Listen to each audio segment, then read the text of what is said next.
નમસ્કાર વિદ્યાર્થી મિત્રો। તો ધોરણ 11 સાયન્સ ભૌતિક વિજ્ઞાનમાં આપણે અત્યારે ચેપ્ટર નંબર 8 ચાલી રહ્યું છે અને જે ચેપ્ટર છે આપણું ગુરુત્વાકર્ષણ। તો આ ગુરુત્વાકર્ષણ ચેપ્ટરના આગળના વિડિયો લેક્ચરમાં આપણે જોઈ ગયા હતા કે પૃથ્વીની સપાટી ઉપરથી આપણે જેમ જેમ ઉપરની બાજુએ જતા જઈએ છીએ એમ એમ ગુરુત્વ પ્રવેગ g ના મૂલ્યમાં શું થાય છે, ઘટાડો થતો જોવા મળે છે। બરાબર। તો ગુરુત્વ પ્રવેગના મૂલ્યમાં ઊંચાઈ સાથે થતો ફેરફાર જે આગળના વિડિયો લેક્ચરમાં આપણે જોઈ ગયા છીએ। હવે અહીંયા આપણને એ વિચાર આવે કે પૃથ્વીની સપાટીથી ઉપરની બાજુએ જતા જઈએ છીએ એમ ગુરુત્વ પ્રવેગ g ના મૂલ્યમાં ફેરફાર થાય છે અને આ મૂલ્ય છે એ શું થાય છે, ઘટતું જાય છે।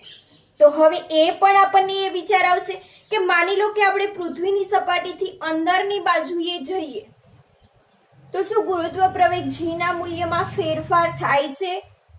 તો આ જ વસ્તુ આપણે શોધવા માટે આજના વિડિયો લેક્ચરમાં આપણે જોવાના છીએ ગુરુત્વ પ્રવેગના મૂલ્યમાં ઊંડાઈ સાથે થતો ફેરફાર।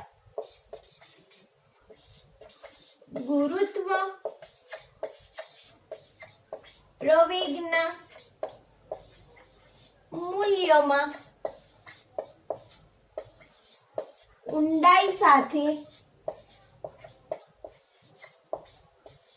થતો ફેરફાર। બરાબર। તો આજના વિડિયો લેક્ચરમાં આપણે આ થિયરીની વાત કરીશું।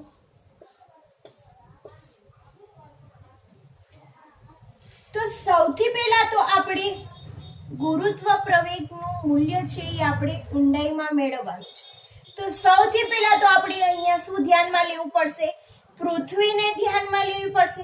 તો સૌથી પહેલા આપણે અહીંયા પૃથ્વી ડ્રો કરી દઈએ।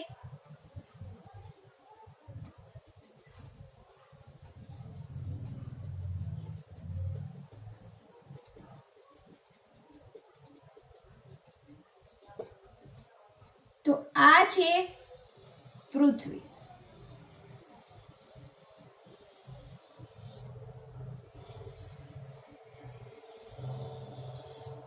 હવે આપણે મૂલ્ય મેળવવાનું છે ગુરુત્વ પ્રવેગ g નું, પરંતુ ક્યાં મેળવવાનું છે? ઊંડાઈમાં। એટલે કે પૃથ્વીની સપાટીથી જેમ જેમ આપણે ઊંડાઈમાં જઈએ એમ એમ આપણે ગુરુત્વ પ્રવેગ g નું મૂલ્ય મેળવવાનું છે। તો પૃથ્વીની સપાટીથી અંદરની બાજુએ આપણે ગુરુત્વ પ્રવેગ g નું મૂલ્ય મેળવીશું। આ શું થઈ ગયું? પૃથ્વી। હવે આપણે બધા જાણીએ છીએ કે પૃથ્વીનું દળ કેટલું છે, કેપિટલ M E જેટલું, જે થઈ ગયું પૃથ્વીનું દળ। હવે આપણી પાસે પૃથ્વી છે તો આપણને બધાને ખબર છે કે પૃથ્વી છે એ ઘણા બધા કવચોની બનેલી છે, સમકેન્દ્રીય કવચોની બનેલી છે કે જેટલા બધા કવચ છે બધા જ કવચનું કેન્દ્ર ક્યાં છે? વચ્ચેની બાજુએ, જેને આપણે નામ આપી દઈએ O। તો આ થઈ ગયું પૃથ્વીનું કેન્દ્ર।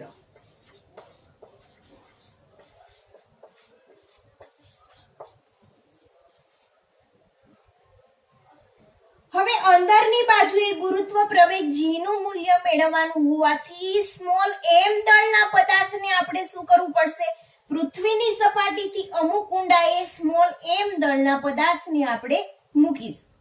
બરાબર। તો આપણને બધાને ખબર છે કે પૃથ્વી છે ઘણા બધા કવચોની બનેલી છે, એમાંથી આપણે એક કવચ ધારી લઈએ કે માની લો કે પૃથ્વીનું આ એક કવચ છે।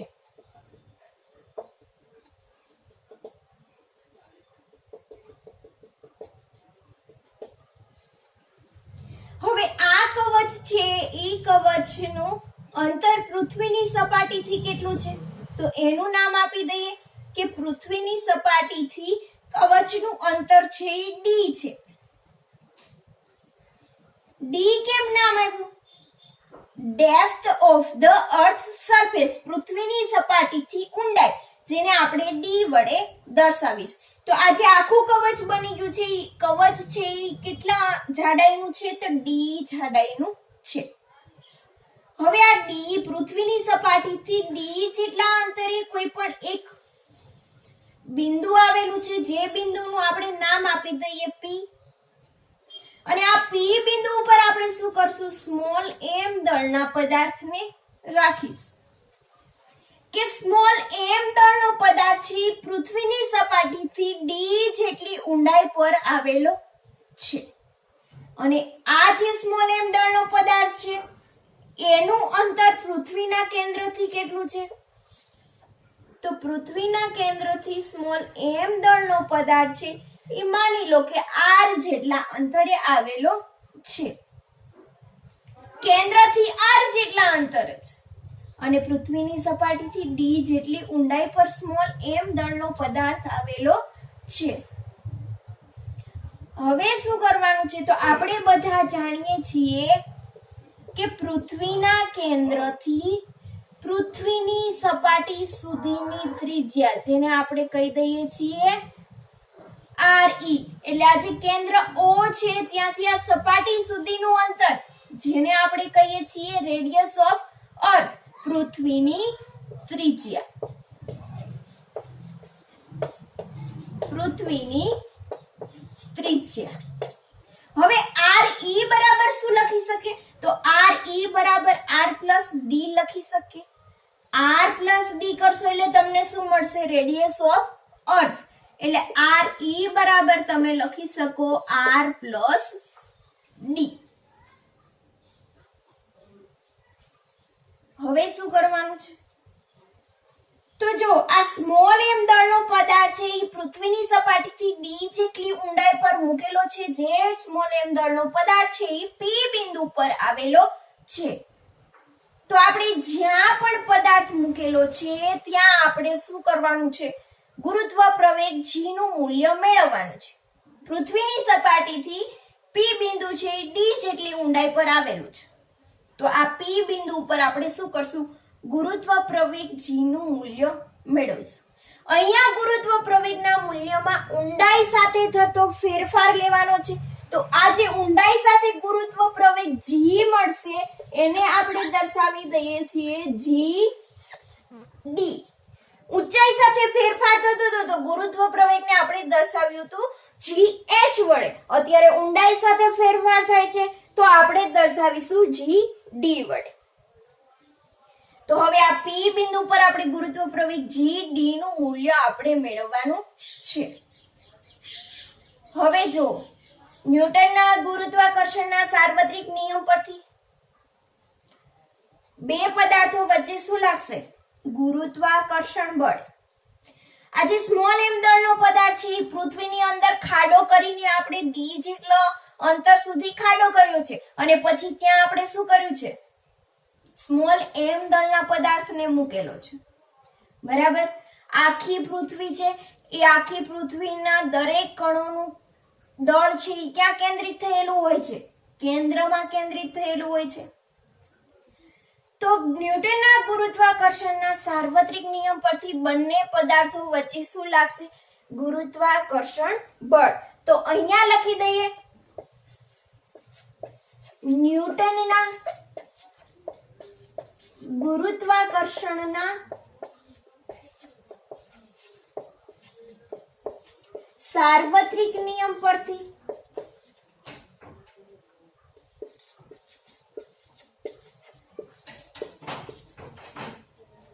ગુરુત્વાકર્ષણના સાર્વત્રિક નિયમ પરથી બંને પદાર્થો વચ્ચે શું લાગશે, ગુરુત્વાકર્ષણ બળ. અને આ ગુરુત્વાકર્ષણ બળનું મૂલ્ય શું મળશે, તો જે ગુરુત્વાકર્ષણ બળ લાગી રહ્યું છે એને આપણે નામ આપી દઈશું FD.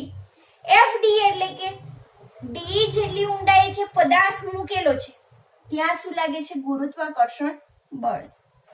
હવે જો આ જે ડી ઊંડાઈ આપણી સ્મોલ એમ દળનો પદાર્થ મૂકેલો છે, તો આ સ્મોલ એમ દળના પદાર્થ ઉપર શું આખી પૃથ્વી દ્વારા ગુરુત્વાકર્ષણ બળ લાગશે, ના.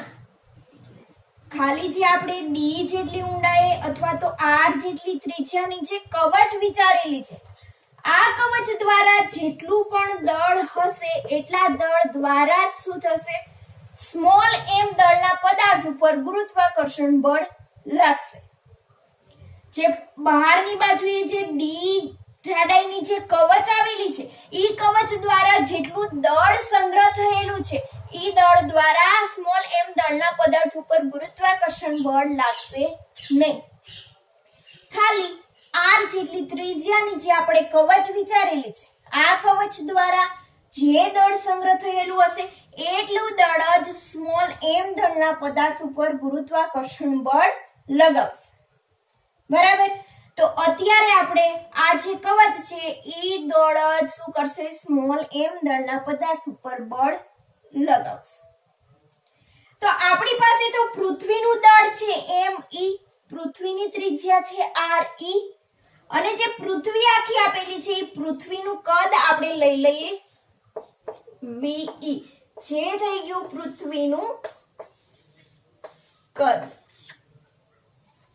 તો હવે ખાલી આ આર ત્રિજ્યાની જે કવચ છે એના દ્વારા જ શું થાય છે સ્મોલ એમ દળના પદાર્થ ઉપર બળ લાગે છે. તો આ જે કવચ હશે એનું દળ પણ આપણને ખબર હોવી જોઈએ. તો અત્યારે જે આર ત્રિજ્યાની જે કવચ છે એનું દળ આપણે અત્યારે લઈ લઈએ એમ ઈ ડેશ, જે શું થઈ ગયું નાના ગોળાનું દળ. અને જે નાનો ગોળો છે એનું કદમાં પણ ફેરફાર થાય છે તો એનું કદ આપણે લઈ લઈએ વી ડેશ, જે થઈ ગયું નાના ગોળાનું કદ. બરાબર. તો અત્યારે જે ગુરુત્વાકર્ષણ બળ લાગી રહ્યું છે એ ખાલી નાના ગોળા દ્વારા જ લાગી રહ્યું છે. તો જે ગુરુત્વાકર્ષણ બળનું મૂલ્ય આપણે Fd લખીએ છીએ, Fd બરાબર શું થઈ જશે g small m me dash upon r square. બરાબર. તો અહીંયા લખી દઈએ r સ્ક્વેર. હવે આપણને બધાને ખબર છે કે પૃથ્વીની સપાટી પર ગુરુત્વ પ્રવેગ g નું મૂલ્ય શું મળતું હતું gs બરાબર gme અપોન re સ્ક્વેર. તો અહીંયા લખી દઈએ પૃથ્વીની સપાટી પર ગુરુત્વ પ્રવેગ જેને દર્શાવીએ છીએ gs. તો શું થઈ જશે gs બરાબર gme અપોન re સ્ક્વેર. હવે d જેટલી ઊંડાઈ અને અહીંયા છે ત્રિજ્યા r. બરાબર. તો જે આ r ત્રિજ્યાનો જે ગોળો છે એની સપાટી ઉપર આપણે સ્મોલ એમ દળનો પદાર્થ મૂકેલો છે તો ત્યાં ગુરુત્વ પ્રવેગ g નું મૂલ્ય શું મળશે તો ગુરુત્વ પ્રવેગ પૃથ્વીની સપાટીથી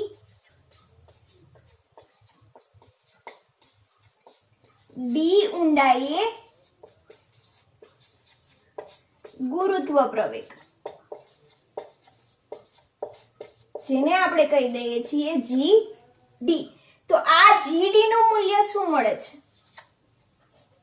જો પૃથ્વીની સપાટી પર જ્યારે પદાર્થ હતો ત્યારે આપણે શું કીધું હતું gme upon re square.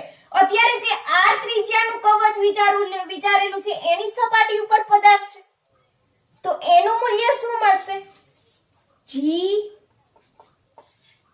gme dash upon થઈ જશે r સ્ક્વેર. બરાબર.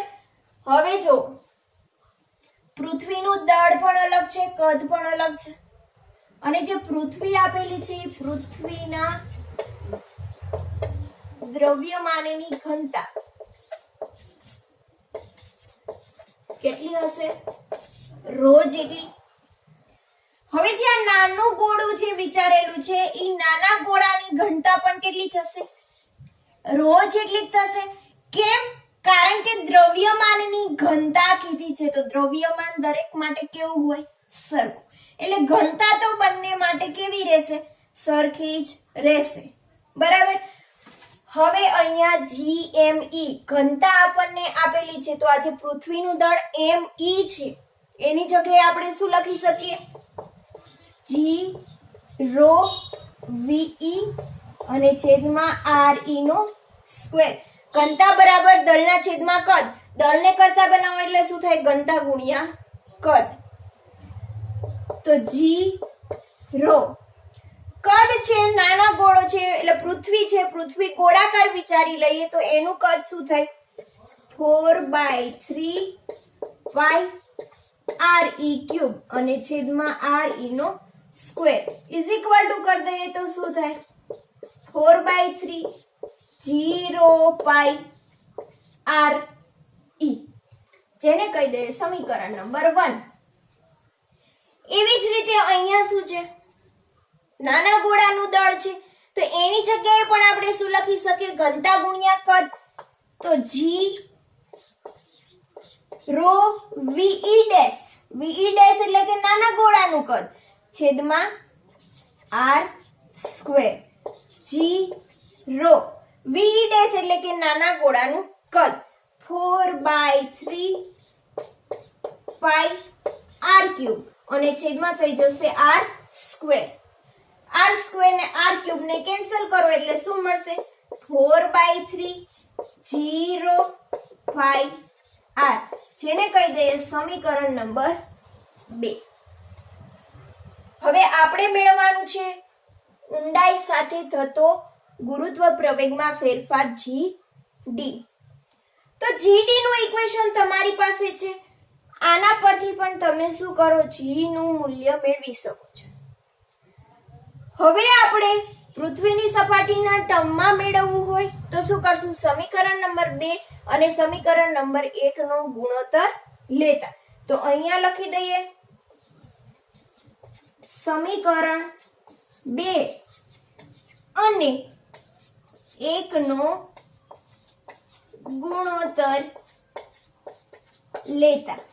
તો સમીકરણ નંબર 2 અને 1 નો ગુણોત્તર લઈએ તો જીડી ના છેદમાં શું થઈ જશે? જીએસ. હવે જીડી નું મૂલ્ય શું છે? 4/3 0 પાઈ આર છેદમાં 4/3 0 પાઈ આર ઈ. આમાંથી જેટલું પણ કેન્સલ થાય છે તેટલું આપણે કેન્સલ કરી દઈશું. ખાલી વધ્યું શું તમારી પાસે? આર ના છેદમાં આર ઈ. જીડી ના છેદમાં જીએસ બરાબર આર ના છેદમાં આર ઈ. હવે જો આર ની જગ્યાએ તમે શું લખી શકો? તમારી પાસે આ ઇક્વેશન છે r plus d is equal to re. r plus d is equal to re. તમારે મેળવવાનું છે r.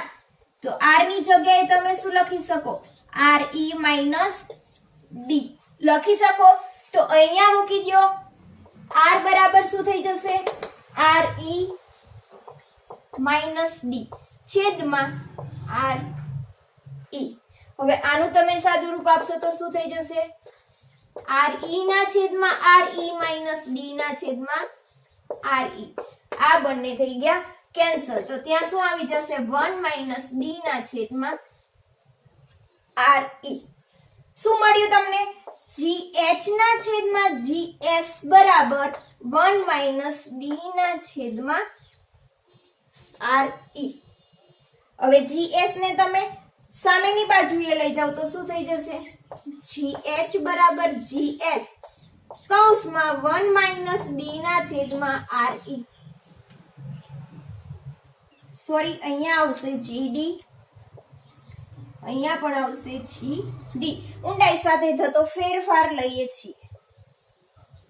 તો આ જે તમને સમીકરણ મળી ગયું છે એ સમીકરણ તમે શેના માટે યુઝ કરી શકો? ગુરુત્વ પ્રવેગના મૂલ્યમાં ઊંડાઈ સાથે થતો ફેરફાર. પૃથ્વીની સપાટીથી કોઈ પણ ઊંડાઈ તમને આપેલો મૂકેલો હોય પદાર્થ અને ત્યાં લાગતું ગુરુત્વ પ્રવેગનું મૂલ્ય તમારે મેળવવું હોય તો આ સૂત્ર દ્વારા તમે મેળવી શકો છો. બરાબર. હવે જો જીડી નું મૂલ્ય છે એ તમે પૃથ્વીની સપાટીથી જેમ જેમ નીચે જતા જશો એમ એમ શું થશે?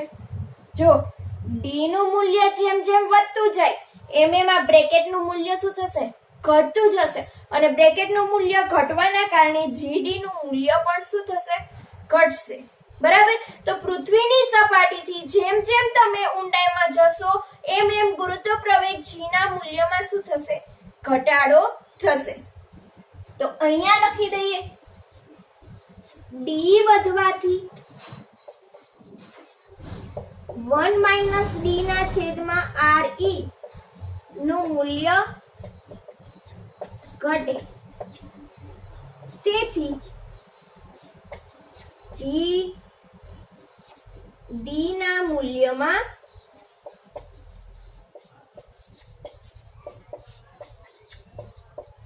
ઘટાડો થાય. બરાબર. તો જો જ્યારે આપણે ગુરુત્વ પ્રવેગના મૂલ્યમાં ઊંચાઈ સાથે થતો ફેરફાર જોયો હતો તો પૃથ્વીની સપાટીથી જેમ જેમ ઊંચાઈ પર જતા જઈએ છીએ તો ઊંચાઈ પર જેમ જશું એમ ગુરુત્વ પ્રવેગના મૂલ્યમાં શું થાય છે? ઘટાડો. અને પૃથ્વીની સપાટીથી જેમ જેમ ઊંડાઈમાં જશું તો ઊંડાઈમાં જેમ જેમ જતા જઈએ છીએ એમ પણ શું થશે? ગુરુત્વ પ્રવેગ g ના મૂલ્યમાં ઘટાડો થશે. હવે પૃથ્વીની સપાટીથી જેમ જેમ ઊંડાઈમાં જઈએ છીએ એમ એમ ગુરુત્વ પ્રવેગ ના મૂલ્યમાં શું થાય છે? ઘટાડો. તો એક સમય એવો આવશે કે આપણે ક્યાં પહોંચી જશું? પૃથ્વીના કેન્દ્ર પર. અને પૃથ્વીના કેન્દ્ર પર પહોંચી જઈએ તો આજે ડી ઊંડાઈ છે એ આપણને કેટલી મળે? પૃથ્વીની ત્રિજ્યા જેટલી. તો કેન્દ્ર પર પહોંચશું ત્યારે આપણે ગુરુત્વ પ્રવેગ g નું મૂલ્ય શું મળે છે તે આપણે હવે મેળવીએ. બરાબર. ગુરુત્વ પ્રવેગના મૂલ્યમાં ઊંડાઈ સાથે થતો ફેરફાર આપણે મેળવી ગયા છીએ અને એનું ઇક્વેશન પણ આપણે મેળવી લીધું છે. બરાબર. અને એના ઉપરથી આપણને ખબર પડે છે કે પૃથ્વીની સપાટીથી જેમ જેમ ઊંડાઈ પર જઈએ છીએ એમ એમ ગુરુત્વ પ્રવેગ g ના મૂલ્યમાં શું થાય છે? ઘટાડો થાય છે. હવે આપણને વિચાર આવે કે જેમ જેમ આપણે ઊંડાઈ પર જઈએ છીએ એમ એમ ગુરુત્વ પ્રવેગ g ના મૂલ્યમાં ઘટાડો થાય છે તો કેન્દ્ર પર પહોંચી જઈશું ત્યારે ગુરુત્વ પ્રવેગ g નું મૂલ્ય શું મળે છે તે આપણે જોઈએ. તો અહીંયા લખી દઉં પૃથ્વીના કેન્દ્ર પર ગુરુત્વ પ્રવેગ. બરાબર. પૃથ્વીના કેન્દ્ર પર ગુરુત્વ પ્રવેગ મેળવવાનો છે તો કેન્દ્રને આપણે સેન્ટર કહી દઈએ તો એના ગુરુત્વ પ્રવેગનું નામ આપી દઈએ gc. બરાબર. કે સેન્ટર ઉપર ગુરુત્વ પ્રવેગ. હવે જો પૃથ્વીની સપાટીથી કેટલી ઊંડાઈ થઈ જશે? પૃથ્વીની ત્રિજ્યા જેટલી ઊંડાઈ પર થઈ જશે કે પૃથ્વીની સપાટીથી એની ત્રિજ્યા જેટલી ઊંડાઈ પર આપણે જઈએ છીએ ત્યારે આપણને શું મળે છે? પૃથ્વીનું કેન્દ્ર. બરાબર. તો અહીંયા d બરાબર શું લઈ લઈશું આપણે? re. કે re જેટલી ઊંડાઈ પર આપણે જઈએ છીએ ત્યારે ગુરુત્વ પ્રવેગ g નું મૂલ્ય શું મળે છે? તો અહીંયા d ની જગ્યાએ આપણે શું કરવાનું? ખાલી re મૂકી દેવાનું. તો અહીંયા નામ આપી દઈએ gc બરાબર શું થઈ જશે? gs 1 - d ના છેદમાં re. તો gc બરાબર gs 1 - re ના છેદમાં re. re બંને કેન્સલ. તો gc બરાબર gs 1 - 1. તો gc નું મૂલ્ય મળે છે 0. પૃથ્વીના કેન્દ્ર પર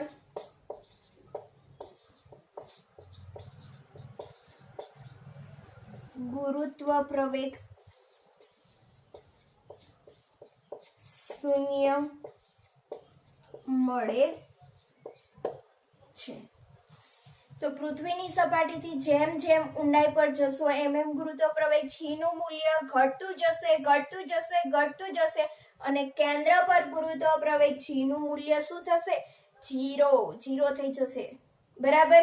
તો પદાર્થ છે એ જ્યારે આપણે કેન્દ્ર પર મૂકીએ છીએ ત્યારે એના ઉપર લાગતો ગુરુત્વ પ્રવેગ g કેટલો થઈ જશે? 0.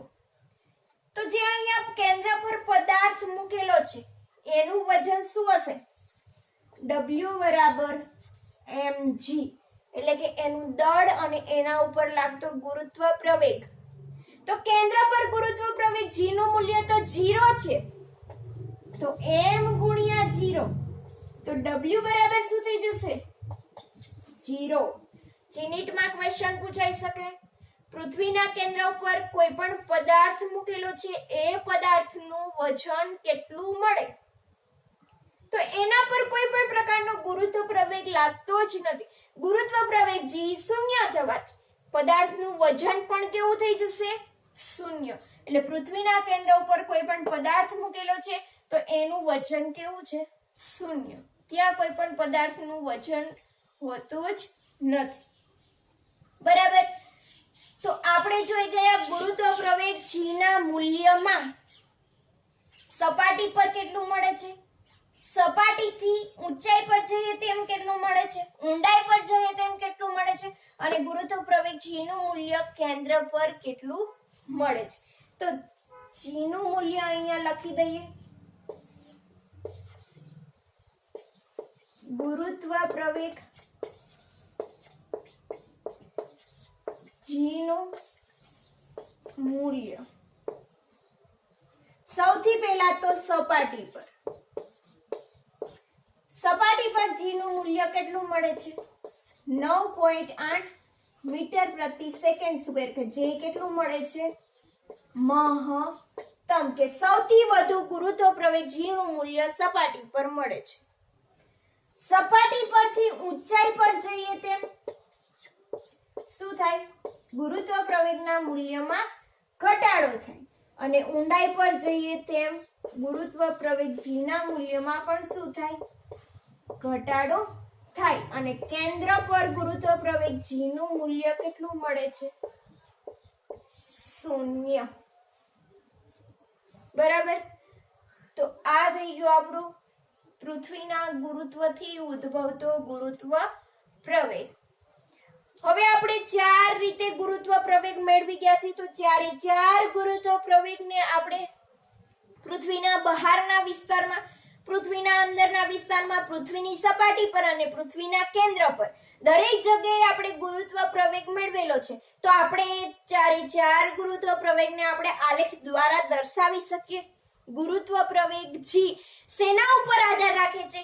અંતર ઉપર આધાર રાખે છે, કે જેમ જેમ અંતર વધતું જાય છે એમ એમ ગુરુત્વ પ્રવેગ ઘટતો જાય છે, અને જેમ જેમ ઊંડાઈ પર જઈએ એમ એમ પણ શું થાય છે? ગુરુત્વ પ્રવેગ ઘટતો જાય છે. તો ગુરુત્વ પ્રવેગ છે એ અંતર પર આધારિત હોવાથી આપણે ગુરુત્વ પ્રવેગ g વિરુદ્ધ અંતરનો આલેખ ડ્રો કરી શકીએ. તો હવે તે આપણે આલેખ જોઈએ. વાત કરીએ ગુરુત્વ પ્રવેગ g વિરુદ્ધ અંતર r નો આલેખ.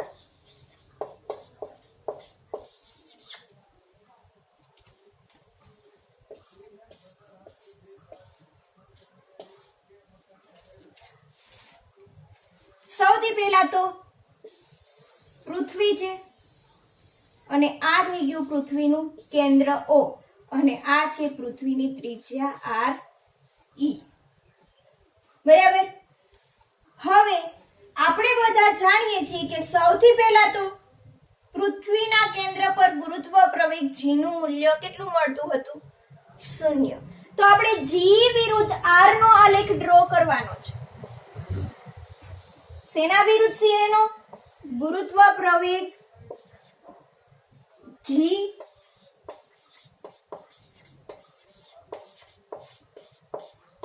વિરુદ્ધ અંતર r નો આલેખ. તો સૌથી પહેલા તો કેન્દ્ર ઉપર ગુરુત્વ પ્રવેગ g નું મૂલ્ય કેટલું મળતું હતું? શૂન્ય. બરાબર. તો x અક્ષ અને y અક્ષ છે. બરાબર. આ છે x અક્ષ અને આ છે y અક્ષ. તો અહીંયા જે મૂલ્ય હોય તે કેટલું હોય? શૂન્ય. બરાબર. તો આ જે ગુરુત્વ પ્રવેગ g નું મૂલ્ય મળે છે એ ક્યાં મળી ગયું? કેન્દ્ર પર. કે કેન્દ્ર પર ગુરુત્વ પ્રવેગ જી બરાબર શું થાય છે? 0. હવે પૃથ્વીની સપાટીથી જેમ જેમ નીચે આવતા જતા, બરાબર, તો જેમ જેમ ઊંડાઈ પર આવીએ છીએ એમ એમ ગુરુત્વ પ્રવેગ જી ના મૂલ્યમાં શું થાય છે? ઘટાડો. પૃથ્વીની સપાટીથી જેમ નીચે આવીએ એમ જી નું મૂલ્ય શું થતું હતું? ઘટે. અને એક સમય એવો આવે કે જ્યાં કેન્દ્ર પર જી નું મૂલ્ય શું થાય? 0. હવે આપણે કેન્દ્રથી શરૂઆત કરીએ, તો કેન્દ્રથી આપણે શરૂઆત કરશું અને આપણે પૃથ્વીની સપાટી તરફ જતા જશું. કેન્દ્રથી શરૂઆત કરી પૃથ્વીની સપાટી પર જઈએ તો અંતર વધતા ગુરુત્વ પ્રવેગ શું થશે? વધશે. જી ચલે છે શું થઈ જશે? આર. તો પૃથ્વીના અંદરના વિસ્તારમાં અંતર વધતા ગુરુત્વ પ્રવેગ જી નું મૂલ્ય શું થાય છે? વધે છે. તો આપણે ગ્રાફમાં આવી રીતે દર્શાવી શકીએ કે જેમ જેમ અંતર વધતું જાય છે એમ એમ ગુરુત્વ પ્રવેગ જી નું મૂલ્ય શું થાય છે? વધતું જાય છે. અને અહીંયા ગુરુત્વ પ્રવેગ જી છે એ શું છે? આર ના સમપ્રમાણમાં. અંતર વધતા ગુરુત્વ પ્રવેગ જી નું મૂલ્ય વધશે. અહીંયા લખી દઈએ પૃથ્વીના અંદરના વિસ્તારમાં. તો પૃથ્વીના કેન્દ્રથી અંતર વધતા ગુરુત્વ પ્રવેગ જી નું મૂલ્ય શું થાય છે? વધતું જાય છે, વધતું જાય છે. એક સમય એવો આવશે કે જ્યાં પૃથ્વીની સપાટી પર પહોંચી જશે અને પૃથ્વીની સપાટી પર જી નું મૂલ્ય કેટલું મળે છે? 9.8 મીટર પ્રતિ સેકન્ડ સ્ક્વેર. અને જે મળશે મહત્તમ, કે ત્યાં સૌથી વધુ ગુરુત્વ પ્રવેગ જી નું મૂલ્ય મળે છે. તો અહીંયા અંતર વધતા ગુરુત્વ પ્રવેગ જી નું મૂલ્ય વધતું જશે, વધતું જશે, વધતું જશે. એક સમય એવો આવશે કે જ્યાં આપણને પૃથ્વીની સપાટી આવી જશે અને આ પૃથ્વીની સપાટી જ્યાં છે ત્યાં અંતર કેટલું છે? એની ત્રિજ્યા જેટલું. એને કહી દઈએ આર ઈ. બરાબર. તો અહીંયા પૃથ્વીની સપાટી છે ત્યાં એનું ગુરુત્વ પ્રવેગ જી નું મૂલ્ય કેટલું મળે છે? મહત્તમ, કે સૌથી વધુ. અને આ થઈ ગયું પૃથ્વીની સપાટી.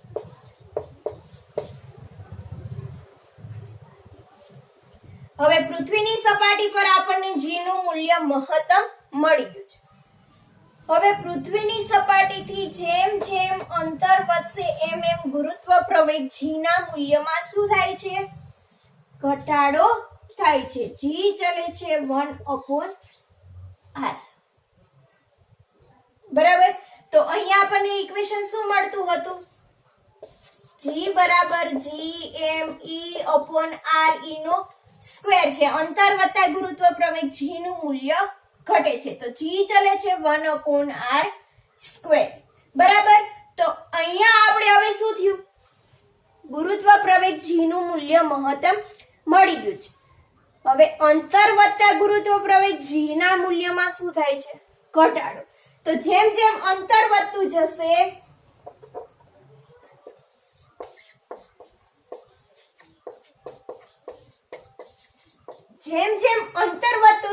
એમ એમ ગુરુત્વ પ્રવેગ જી નું મૂલ્ય શું થતું જશે? ઘટતું જશે. તો અહીંયા આપણે ગ્રાફને દર્શાવીશું આવી રીતે. બરાબર. કે અંતર વધતા ગુરુત્વ પ્રવેગ જી નું મૂલ્ય ઘટે છે. જો અહીંયા અંતર આટલું હોય તો ગુરુત્વ પ્રવેગ જી નું મૂલ્ય આટલું મળે છે. પછી અંતર વધતા ઘટે છે, અંતર વધતા ઘટે છે, અંતર વધતા શું થાય છે? ઘટે છે. બરાબર. તો અહીંયા આપણે દર્શાવી શકીએ જી ચલે છે 1/r સ્ક્વેર. અને જે થઈ ગયું પૃથ્વીના બહારના વિસ્તારમાં ગુરુત્વ પ્રવેગ જી નું મૂલ્ય. હવે આ જે કેન્દ્રથી આપણે પૃથ્વીની સપાટી સુધીનું જે અંતર લીધું હતું, આ અંતર છે એ કેવું મળે છે? પૃથ્વીની ત્રિજ્યા કરતા નાનું. અને આ જે મહત્તમ ગુરુત્વ પ્રવેગ મળે છે કે જ્યાં પૃથ્વીની સપાટી છે, પૃથ્વીની સપાટીથી બહારના વિસ્તારમાં અંતર છે એ કેવું મળે છે? પૃથ્વીની ત્રિજ્યા કરતા વધારે. બરાબર. તો આ થઈ ગયું આપણું ગ્રાફ આલેખ દ્વારા વિતરણ, કે જ્યારે ચાર વસ્તુ આપણે દર્શાવી દીધી છે. સૌથી પહેલા કેન્દ્ર પર ગુરુત્વ પ્રવેગ g નું મૂલ્ય 0. પછી કેન્દ્રથી જેમ જેમ પૃથ્વીની સપાટી તરફ જતા જઈએ છીએ એમ ગુરુત્વ પ્રવેગ g નું મૂલ્ય શું થાય છે? અંતર સાથે વધતું જાય છે. અને પૃથ્વીની સપાટી પર કેવું મળી જાય છે? મહત્તમ. અને ત્યાં આપણું અંતર છે પૃથ્વીની ત્રિજ્યા જેટલું. હવે બહારના વિસ્તારમાં પૃથ્વીની સપાટીથી જેમ જેમ અંતર વધશે એમ એમ ગુરુત્વ પ્રવેગ g નું મૂલ્ય શું થાય છે? ઘટતું જાય છે. બરાબર. તો જ્યારે ચાર વસ્તુ આપણે આલેખમાં બતાવી દીધી છે તો ગુરુત્વ પ્રવેગ g વિરુદ્ધ અંતર r નો આલેખ આપણે આવી રીતે દર્શાવી શકીએ છીએ. તમારે MCQ માં પણ પૂછાઈ શકે. બરાબર. ગ્રાફ તમને ચાર આપેલા હોય એમાંથી તમારે જે સાચો ગ્રાફ હોય તે તમારે પસંદ કરવાનો રહેશે.